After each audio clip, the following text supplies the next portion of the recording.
اس کے والد کی گرتی ہوئی نبض اور اس کی ماں کی سسک جیسے پکار رہی تھی۔ اس نے اپنی بند مٹھیوں کو بھیجا، آنسوؤں کا آخری قطرہ اس کے گال پر بہا اور وہ پتھرائی ہوئی آواز میں بولی، مجھے یہ سودا منظور ہے۔ شادی بہت سادگی سے کورٹ میں ہوئی اور اسی دن روحی کے والد کا آپریشن بھی کامیاب ہو گیا۔ شہریار روحی کو رخصت کر کے اپنے عالیشان محل جیسے گھر میں لے آیا۔ شہریار کے لیے یہ اس کی جیت تھی، مگر وہ جانتا تھا کہ وہ روحی کا جسم اس کے پاس تھا، اس کا دل نہیں۔ اس نے روحی کو الگ کمرہ دیا اور فیصلہ کیا کہ وہ کبھی اس کے ساتھ زبردستی نہیں کرے گا، بلکہ دھیرے دھیرے اپنی محبت سے اس کا دل جیت لے گا۔ وہ اس کا ہر خیال رکھتا، اس کی ہر ضرورت پوری کرتا، لیکن روحی اس کے سامنے کسی لاش کی طرح برتاؤ کرتی۔ پھر ایک شام وہ سچائی سامنے آ ہی گئی جس نے سب کچھ راکھ کر دینا تھا۔ شہریار بزنس میٹنگ کے سلسلے میں شہر سے باہر گیا ہوا تھا۔ روحی اس کے اسٹڈی روم کی صفائی کر رہی تھی کہ اچانک اس کا ہاتھ میز پر رکھی ایک دراز سے ٹکرایا جو ادھ کھلی تھی۔ تجسس کے تحت جب اس نے دراز کو کھولا تو اندر کچھ دستاویزات کے ساتھ ایک موبائل فون اور کچھ پرانی ڈائریاں پڑی تھیں۔ روحی نے فون آن کیا تو اس میں صرف چند ہی نمبر محفوظ تھے۔ اس نے جب آخری کالز اور میسج کی ہسٹری دیکھی تو اس کے پیروں تلے سے سچی مچی زمین نکل گئی۔ وہ ساجد شہریار کے مینیجر کے بھیجے گئے میسج تھے۔ سر، چاروں لڑکے تیار ہیں، وہ روحی کے گھر کے پچھلے راستے سے داخل ہوں گے، شادی رک جائے گی، آپ فکر نہ کریں۔ اور اس کے جواب میں شہریار کا میسج تھا، یاد رہے ساجد، روحی کو کوئی چھوئے گا بھی نہیں، صرف اسے ڈرانا ہے تاکہ شادی ٹوٹ جائے۔ روحی کا سانس گلے میں اٹک گیا، اس کا سر چکرانے لگا۔ وہ اسکرین پر موجود الفاظ کو بار بار پڑھ رہی تھی، جیسے اسے اپنی آنکھوں پر یقین نہ آ رہا ہو۔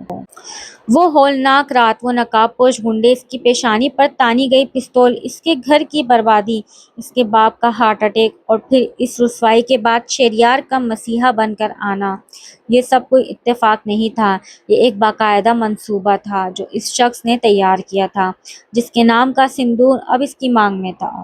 روحی نے فون کو اتنی زور سے اپنے ہاتھ میں جکڑا کہ اس کے جوڑ سفید پڑ گئے۔ اس کے چہرے سے اب معصومیت غائب ہو چکی تھی اور اس کی جگہ ایک ہولناک وحشیانہ غصے نے لے لی تھی۔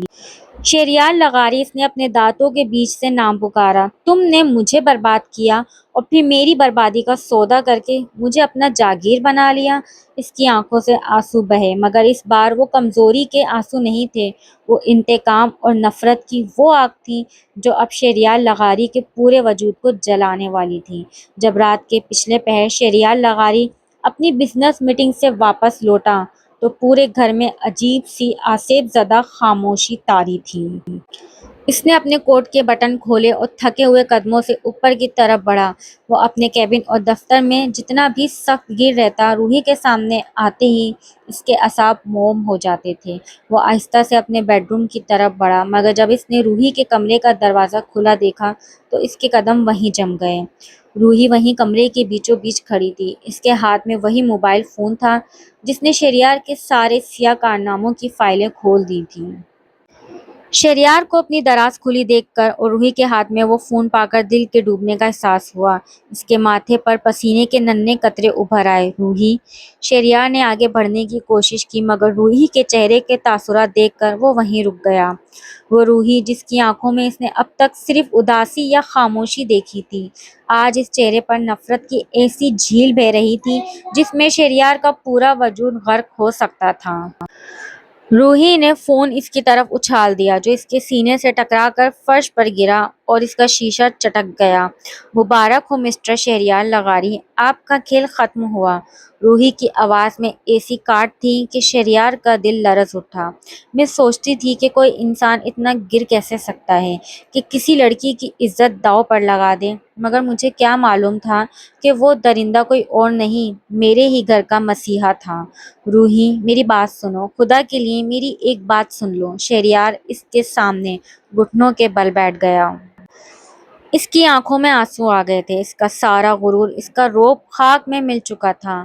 میں نے ان ہنڈوں کو سختی سے منع کیا تھا، میں نے کہا تھا کہ تمہیں کوئی ہاتھ بھی نہ لگائے۔ میرا مقصد صرف شایان کو ڈرانا تھا تاکہ وہ یہ رشتہ توڑ دیں۔ میں تمہیں کھونا نہیں چاہتا تھا روحی، میں پاگل ہو گیا تھا تمہاری محبت میں۔ محبت, روحی نے نفرت سے تھوکا. اس درندگی کو تم محبت کہتے ہو؟ جس محبت نے میرے باپ کو بستر مرگ پر پہنچا دیا, جس محبت نے مجھے میرے ہی محلے اور خاندان میں ایک تماشا بنا دیا, جس نے میری عزت کا جنازہ نکال دیا, تم اسے محبت کہتے ہو؟ تم ایک بیمار ذہن کے انسان ہو شہریار لغاری.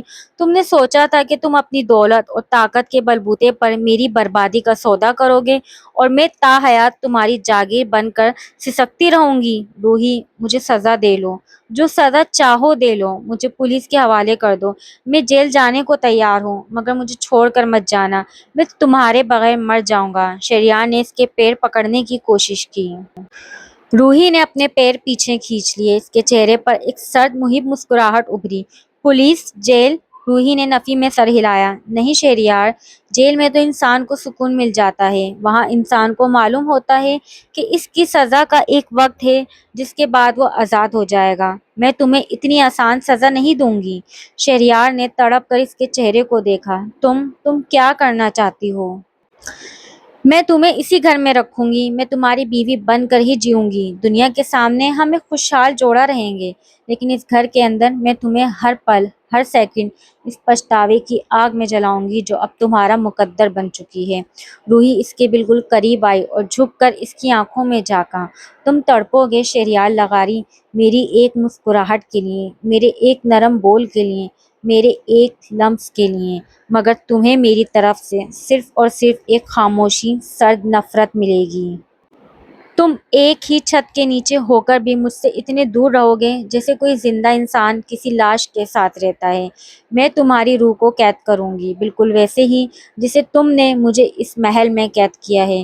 شہریار نے آنکھیں بند کر لیں. اسے معلوم ہو گیا تھا کہ مکافات عمل شروع ہو چکا تھا. اس نے روحی کو پانے کی ضد میں جو آگ لگائی تھی, اب وہ اسی آگ میں جلنے کے لیے تیار تھا.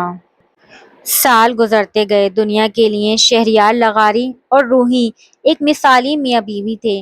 شہریار نے روحی کے خاندان کو ہر آسائش دی, ان کی ہر ضرورت پوری کی, لیکن اس عالیشان محل کے اندر کی حقیقت بہت بھیانک تھی. شہریار روز رات کو اپنے بیڈ روم کے دروازے پر آ کر رکتا, جہاں روحی کتاب پڑھ رہی ہوتی یا کھڑکی سے باہر چاند کو دیکھ رہی ہوتی. وہ گھنٹوں اسے خاموشی سے دیکھتا رہتا. اس کی آنکھوں میں معافی کی بھیک ہوتی, پچھتاوے کے آنسو ہوتے, مگر روحی کبھی مڑ کر اس کی طرف نہ دیکھتی تھی.